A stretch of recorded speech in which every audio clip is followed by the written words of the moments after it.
apa sih parameter evaluasi daripada Komisi 5 kepada kinerja kami?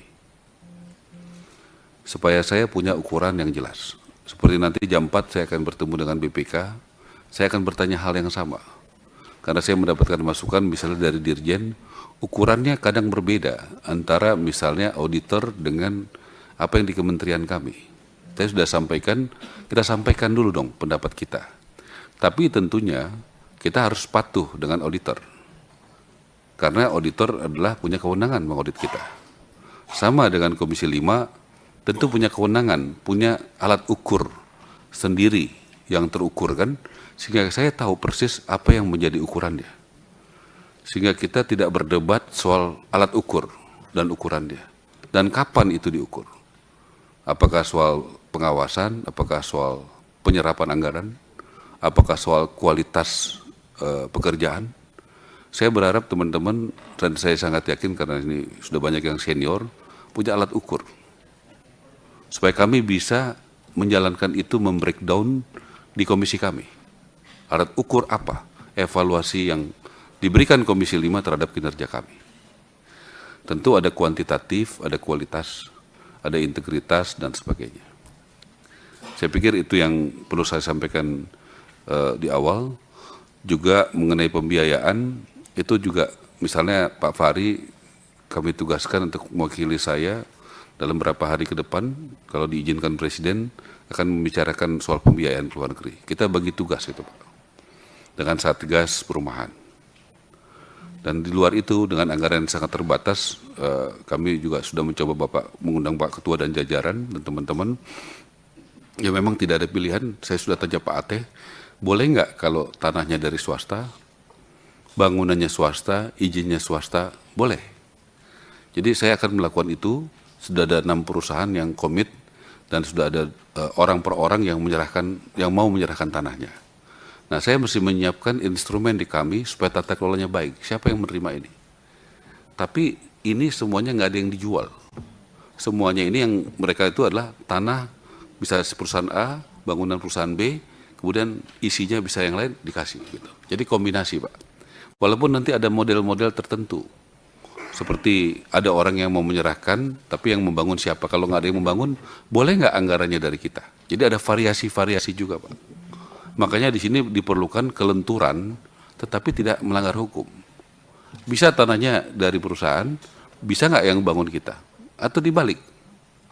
Atau isinya. Jadi model-model pembiayaan ini menurut saya harus legal, tapi harus memungkinkan semua pihak bisa bergotong royong. Jangan malah menghambat para pihak stakeholder untuk bisa bergotong royong. Jadi itu akan saya kawal betul Pak, bagaimana BPK juga memberikan approval. Saya nggak akan melakukan seperti di Tangerang kemarin, kalau BPKB tidak mengizinkan. Saya tanya dulu BPKB, baru diizinkan. Dan terakhir saya mau sampaikan juga Pak, apa sih yang perlu di internal kami juga lakukan. Terus terang tantangan saya juga adalah menyamakan ukuran dengan teman-teman di birokrasi. Saya terbuka saja. Mungkin cara berpikir saya, cara bekerja saya tidak biasa. Ya gitu. Mungkin cara berpikir, cara bekerja saya sebagai menteri tidak biasa. Tapi apakah dengan tantangan begini besar, saya harus bekerja dan cara berpikir saya biasa-biasa aja? Saya yakin dengan anggaran yang turun dari 14 menjadi 5 triliun, kalau cara berpikir, cara bekerja saya biasa-biasa, tidak mungkin tercapai 3 juta. Kenapa? 14 triliun saja hanya menghasilkan berapa Pak Dirjen? 93.000 per hari ini. Dengan 14 triliun. Tahun 2024 ya, tahun ini ya. Sampai per hari ini sudah baru berhasil berapa? 93.000. Kalau semua lancar 200.000. 145.000. Kalau semua lancar 145.000. Ketua, interupsi kalau bisa Ketua. Mungkin kalau boleh Pak Menteri masuk saja ke evaluasi. Masuk karena cerita Bapak ini kami sudah sering dengarkan di koran, di media, di mana gitu. Mungkin dievaluasi dan hasil pemeriksaan BPKP aja. Ini saran saja Pak Ketua. Terima kasih Pak Ketua. Oke, baik, terima kasih. Silakan Pak Menteri. Saya boleh lanjutkan pikiran saya, karena kalau kita pikirannya tidak sama, kita ini waktu ketemu dengan DPR ini sangat berharga. Karena saya kenapa terbuka? Kalau DPR mengetahui persoalan kami dengan benar, saya sangat senang. Jadi saya sangat senang keterbukaan dan saya minta itu jangan mundur dari kesepakatan kita awal. Ya, kita sudah gagah berani ketok di sini, terbuka, ya terbuka semuanya. Jangan kita mundur dari situ. Saya udah komit ya, dan saya minta ketua. Kemarin saya dapat masukan dari Wamen dan dari Dirjen soal Satuan 3. Waktu itu minggu lalu dari Komisi 5 minta supaya dibuka. Saya siap membuka dan kita sudah sepakat. Nah, saya mendengar masukan dari Pak Fahri, itu ada kesepakatan kalau sudah diketok palu baru boleh dibuka. Begitu Pak Fahri ya? Nah, kita pastikan keterbukaan juga tidak melanggar tata kelola yang baik dan benar. Nah, saya juga mau diputuskan sekarang, kita tetap jalankan itu dengan catatan semua aturannya memang sudah terpenuhi, ya, supaya kita buka, ya, mulai sekarang sudah dibuka, kita supaya dibukanya supaya nggak salah. Kalau bagi saya, justru kalau informasi itu hanya dimiliki oleh segelintir orang, itu Pak Dirjen sering pernah mengatakan pada saya, sering disalahgunakan. Nanti foto sama Pak Dirjen, nanti bilang ini begini-begini. Betul gitu Pak Dirjen ya? Ya. Tapi bagaimana kalau informasi itu dimiliki oleh seluruh rakyat Indonesia? Nggak ada yang eksklusif. Ya Pak ya, nggak ada yang eksklusif. Jadi itu bisa, nggak ada rahasia Pak. Nah, saya lebih setuju begitu. Jadi tidak ada eksklusivitas terhadap informasi dan data. Justru potensi orang itu menyalahgunakan kalau itu data itu adalah eksklusif.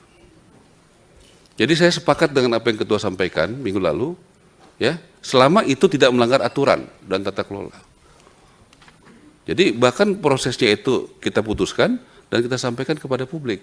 Kalau diizinkan, saya mau sampaikan di website Kementerian Perumahan. Supaya apa? Semua jadi eksklusif. Jadi teman-teman saya juga tidak khawatir bahwa nanti nama mereka atau jabatan mereka dimainkan.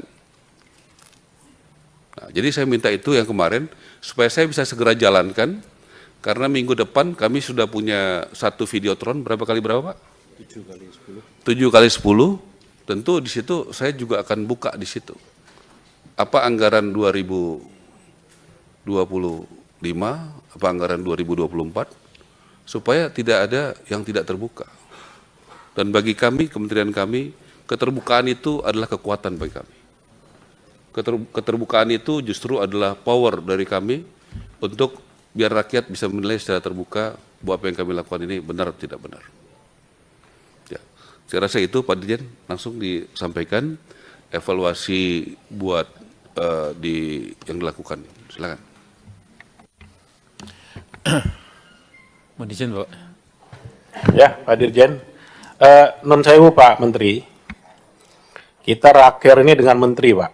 Bukan dengan Dirjen. Dirjen itu nanti kita RDP, Pak. Download Tribun X sekarang. Menghadirkan lokal menjadi Indonesia.